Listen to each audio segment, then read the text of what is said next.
नमस्ते किसान भाइयों, स्वागत है आपका किसान भाई यूट्यूब चैनल पर। आज हम देखेंगे जो दादा लाल जी का पैटर्न जो कपास का हमने दिखाया है उसका खाद्य व्यवस्थापन या अन्य जो पारंपरिक पद्धति से अपन कपास लगा रहे हैं उसका खाद्य व्यवस्थापन। तो खाद्य व्यवस्थापन में पहले आपको ये जानकारी दे दूं कि जो भी हम मार्केट से खाद उठाते हैं उसमें 3 कंटेंट होते हैं।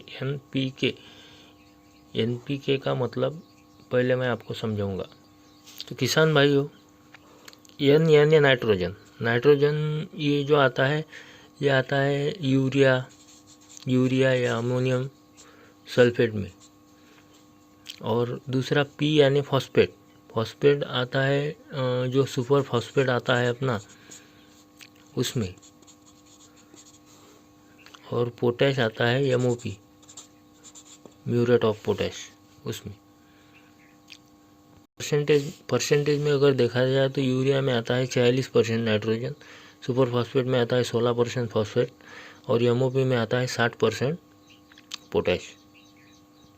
जैसे कि अगर आप डीएपी यूज़ करते होंगे तो डीएपी में आता है 18% नाइट्रोजन और 46% फॉस्फेट। पोटैश उसमें आता नहीं है।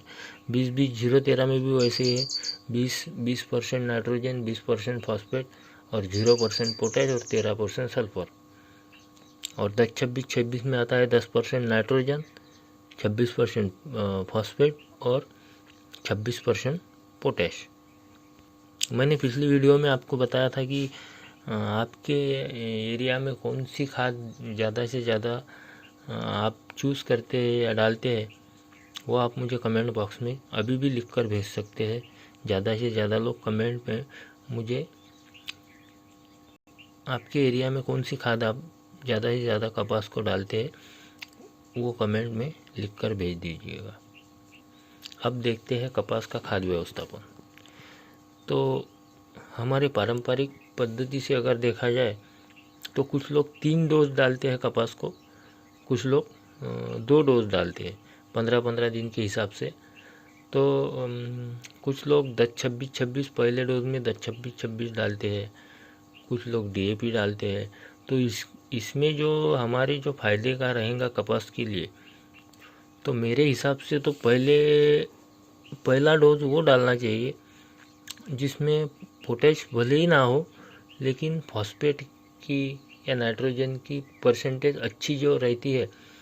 पोटैश नहीं भी रहा तो भी चलेगा, जैसे कि डीएपी 18% नाइट्रोजन, 46% फॉस्फेट और 20-20-0-13, 20% नाइट्रोजन, 20% फॉस्फेट। दोस्तों, इसका पहला डोज इसका डालने का यही कारण है कि पहला डोज हम कपास निकलने के बाद में 15 दिन के अंतर से डालते हैं या जब कपास बोते हैं वही टाइम डालते हैं। तो इसमें पौधा जो रहता है वो बढ़ने की अवस्था में या उसको फल फूल तो रहते ही नहीं है, निकलने के बाद में उसको बढ़ाने के हिसाब से फॉस्फेट अगर ज़्यादा रहा, नाइट्रोजन और फॉस्फेट, तो उसकी ग्रोथ अच्छी रहती है।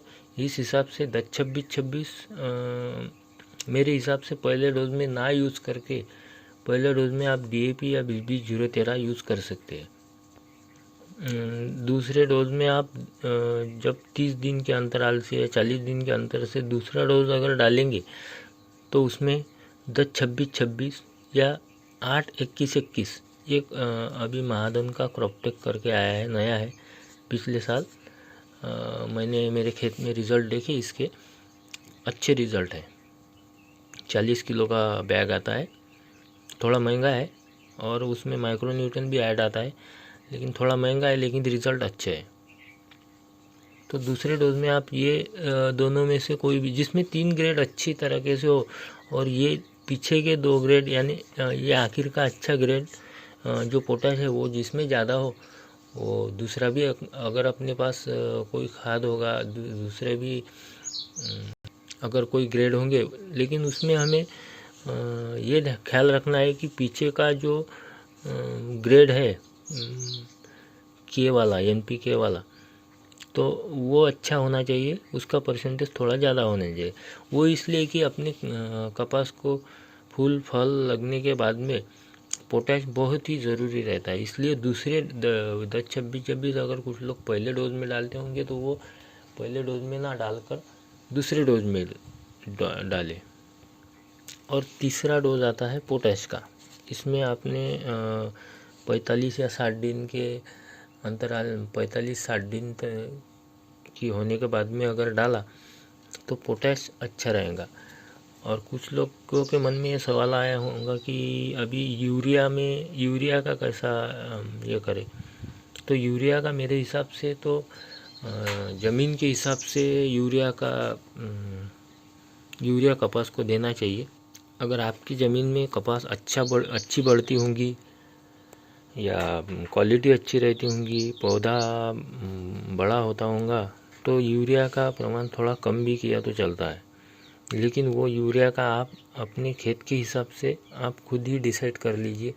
इसमें भी आप ये पहले डोज में भी आप 10-20 किलो इसके साथ में यूरिया डाल सकते हैं एक बैग के साथ में, या 10-26-26 के साथ में दूसरे डोज में भी आप 20 किलो यूरिया डाल सकते हैं आपके खेत के हिसाब से, 10 किलो 20 किलो एक बैग के साथ में।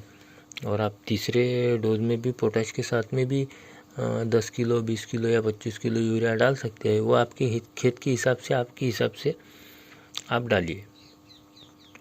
और बाकी बात रही जो पारंपरिक कपास है, उसमें आप एक बैग DAP 1 एकड़ को डाल सकते हैं। एक बैग DAP या 20-0-13।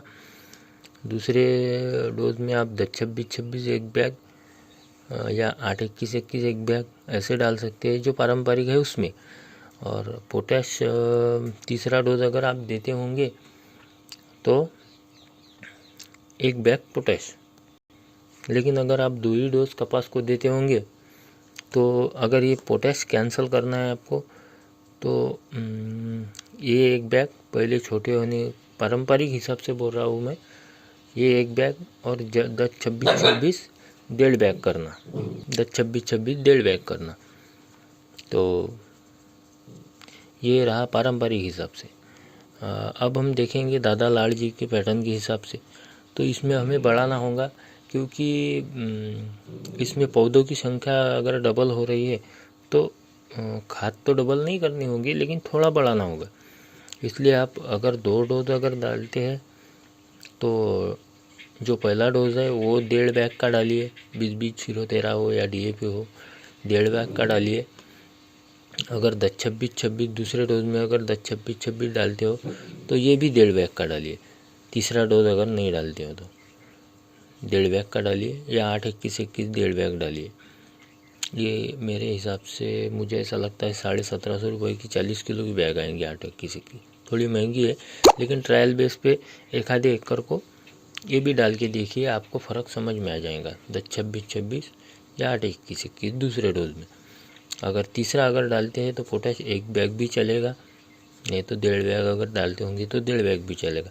अगर तीसरा डोज नहीं देते होंगे तो भी चलेगा, क्योंकि मैंने पिछले साल में 2 ही डोज दिए थे। पहला डोज दिया था 20-20-0-13 का 1.5 बैग का, और दूसरा डोज दिया था 10-26-26 का 2 बैग का दिया था मैंने, मेरा पहला साल था तो। लेकिन 1.5 बैग का भी दिया तो भी चलता है। कॉटन के फलों के साइज़ में कोई फ़र्क नहीं रहता। और भी आपके मन में कुछ सवाल होंगे तो कमेंट बॉक्स में लिखकर ज़रूर भेजिए, मैं आपको ज़रूर जानकारी दूंगा। तो हमें ये देखना है कि पारंपरिक कपास के मुकाबले दादा लाड़ी जी के पैटर्न में हमें पौधों की संख्या ज़्यादा होने के कारण खाद भी थोड़ी एक आधी बैग जो पारंपरिक हिसाब से देते हैं उसमें से आधी बैग थोड़ी ज़्यादा देनी पड़ेंगी, क्योंकि पौधों की संख्या ज़्यादा होने के कारण। तो वीडियो पूरा देखने के लिए धन्यवाद, और चैनल को सब्सक्राइब करिए और ज़्यादा से ज़्यादा किसान भाइयों तक अपना चैनल पहुंचाइए। और हम आगे भी अपने वीडियो ऐसे ही देते रहेंगे।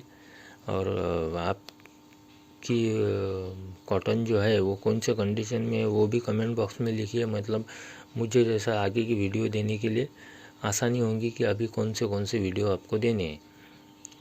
क्योंकि हमारे इधर तो मैं अभी खेत में ही बैठा हुआ हूँ, हमारे इधर थोड़ा पानी कम है मानसून थोड़ा लेट हो गया है, इसके लिए हम थोड़ा पीछे चल रहे हैं। अगर किसी की कपास निकल गई हो या पहले डोज पे आई हुई हो खाद के, तो वो भी जानकारी दीजिए, वो हिसाब से मैं आपको वीडियो बना के दूंगा। तो ये हमारा अभी ये सोयाबीन पेरा हुआ है मैंने, ये वाइट गोल्ड पैटर्न के हिसाब से है, तो वो भी मैं आपको ज़रूर दिखाऊंगा। तो चैनल को सब्सक्राइब करिए और ज़्यादा से ज़्यादा मेरे किसान भाइयों तक चैनल ज़रूर पहुंचाइए, और मैं आपको वैसे ही जानकारी देते रहूँगा। जय जवान जय किसान, धन्यवाद।